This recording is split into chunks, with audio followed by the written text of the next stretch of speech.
नमस्कार।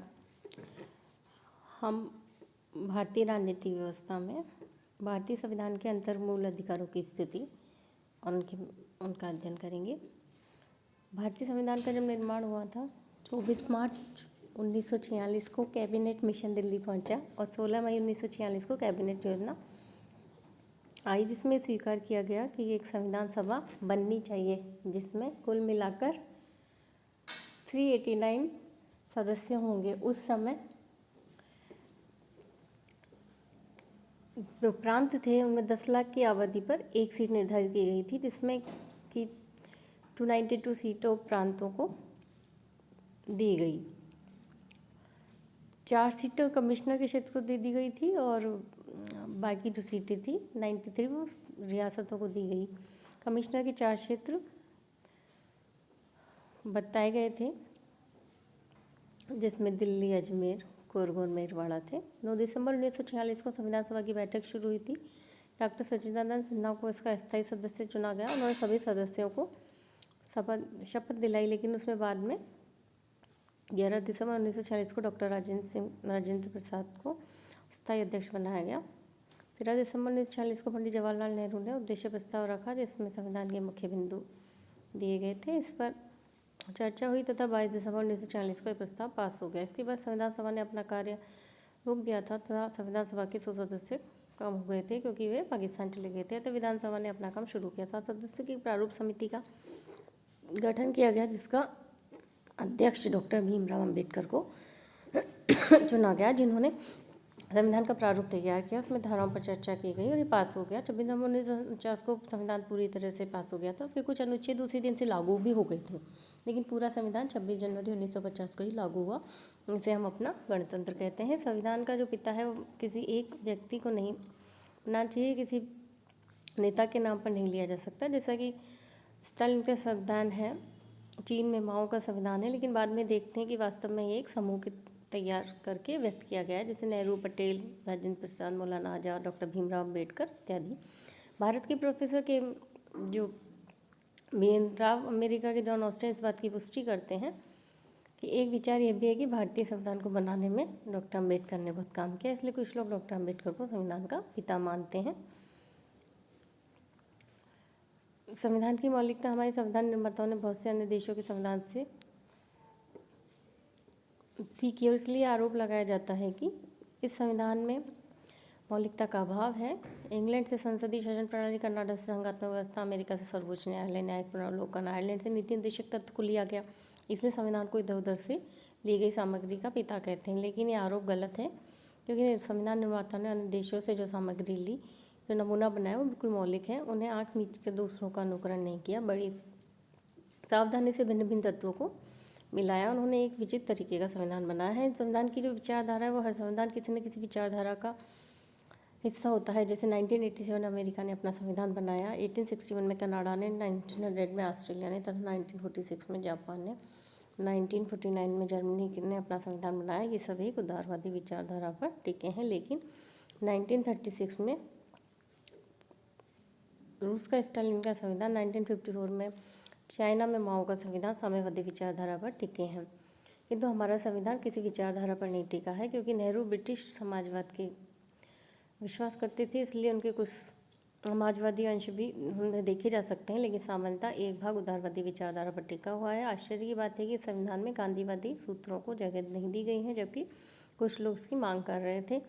विचारधारा की दृष्टि से देखा जाए तो संविधान तटस्थ है, लेकिन अगर विचारधारा की दृष्टि से देखा जाए तो हम ये कह सकते हैं कि यह एक उदारवादी दस्तावेज है, जिसमें ब्रिटिश समाजवाद के भी कुछ अंश देखे जा सकते हैं। मौलिक अधिकारों का जो संविधान में महत्व है, उनको नेहरू ने संविधान की अंतरात्मा कहा है। संविधान के भाग 3 में मौलिक अधिकारों का वर्णन किया गया है, जो शुरू में 7 प्रकार के थे, परंतु 1978 में 44वां संविधान संशोधन करके संपत्ति का मूल अधिकार कानूनी अधिकार में बदल दिया गया। और 6 ही मूल अधिकार हैं जो निम्न प्रकार के हैं। समानता का अधिकार, अनुच्छेद 14 से 18 में। अनुच्छेद 14 के तहत कानून की दृष्टि में सभी लोग समान हैं और सभी को कानून का समान संरक्षण प्राप्त है। अनुच्छेद 15 के तहत धर्म, नस्ल, जाति, लिंग और जन्म निवास के स्तर पर भेदभाव नहीं किया जा सकता है। सार्वजनिक उपयोगी वस्तुएं जैसे सड़कों, पुल, स्कूलों सभी के लिए हैं, लेकिन राज्य महिलाओं बच्चों, अनुसूचित जातियों, जनजातियों, पिछड़े वर्गों के कल्याण के लिए भेदभाव कर सकता है। अनुच्छेद 16 के तहत लोक सेवाओं सभी के लिए बनी है। इसमें धर्म, जाति, लिंग, नस्ल भेदभाव वर्जित है, लेकिन राज्य SC, ST व OBC के कल्याण में इन्हें आरक्षण दे सकता है। यह अनुच्छेद प्राय जो है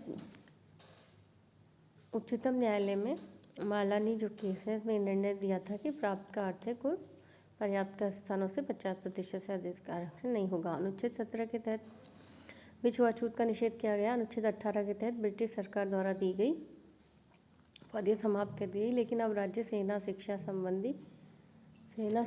संबंधी उपाधि दे सकता है और राष्ट्रपति की अनुमति से विदेशी सरकार की उपाधि भी प्राप्त कर सकता है।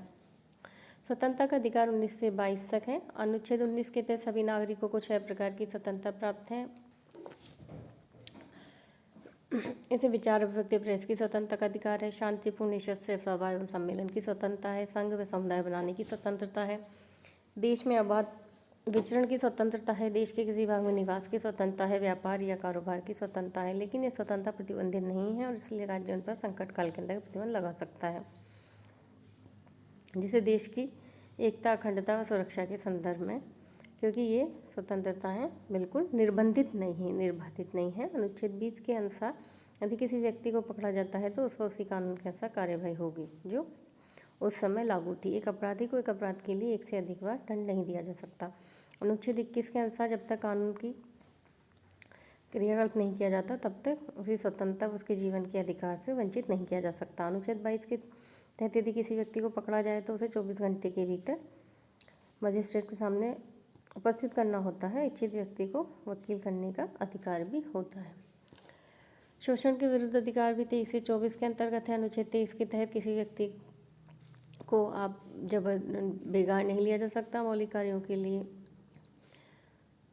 और उसे किन्हीं भी क्रय विक्रय भी नहीं किया जा सकता अनैतिक कार्यों के लिए। अनुच्छेद 24 के तहत 14 वर्ष से कम आयु के बालक व बालिकाओं को कारखानों व भीषण कार्यों में नहीं लगाया जा सकता। धार्मिक स्वतंत्रता का अधिकार भी 25 से 28 के अंतर्गत है, जिसमें 25 के अनुसार हर व्यक्ति आपकी इच्छा से किसी भी धर्म का पालन कर सकता है तथा शांतिपूर्ण तरीके से उसका प्रचार प्रसार कर सकता है। सिखों से कृपाण रखने का अधिकार है तथा बौद्ध व जैनों को हिंदू माना जाएगा। अनुच्छेद 26 के तहत लोगों को अधिकार है कि उसे अपने धार्मिक संस्थाएं बनाए एवं धार्मिक मामलों का प्रबंध करें। अनुच्छेद 27 के तहत राज्य ऐसे कोई कार्य कर नहीं सकता जिसकी आय से किसी विशेष धर्म वालों को लाभ मिले। अनुच्छेद 28 के तहत राज्य की संस्थाओं में निजी धर्म का शिक्षण हो सकता है, लेकिन उसमें उपस्थिति अनिवार्य नहीं है। शिक्षा एवं संस्कृति का अधिकार 29-30 में हम देखते हैं। अनुच्छेद 29 के अनुसार लोगों को अधिकार है कि किसी अपनी विशेष लिपि, भाषा, संस्कृति की रक्षा करें। अनुच्छेद 30 के अनुसार धार्मिक लोग अपनी संख्याएं बना सकते हैं, उनके प्रबंध में राज्य का हस्तक्षेप। अनुच्छेद 30 के अनुसार धार्मिक और भाषिक लोग जो अपनी संस्थाएं बना सकते हैं। अनुच्छेद 31 के अनुसार संपत्ति जो है उसकी भी व्याख्या की गई है और 1978 में से कानूनी अधिकार बना दिया गया है। अनुच्छेद 31 ये बरकरार है। संवैधानिक उपचारों का अधिकार में हम देखते हैं 32 के तहत सर्वोच्च न्यायालय में अपील की जा सकती है ताकि लोग अपने मौलिक अधिकारों की रक्षा कर सकें। न्यायालय मौलिक अधिकारों की रक्षा के लिए 5 प्रकार के आदेश जारी कर सकता है। बंदी प्रत्यक्षीकरण, न्यायालय आदेश देता है कि बंदी बनाए जाने वाले व्यक्ति को उसके समक्ष 24 घंटे के अंदर उपस्थित किया जाए। उसे बंदी बनाए जाने का कारण सिद्ध करना होगा। परमादेश, न्यायालय सर्वोच्च अधिकार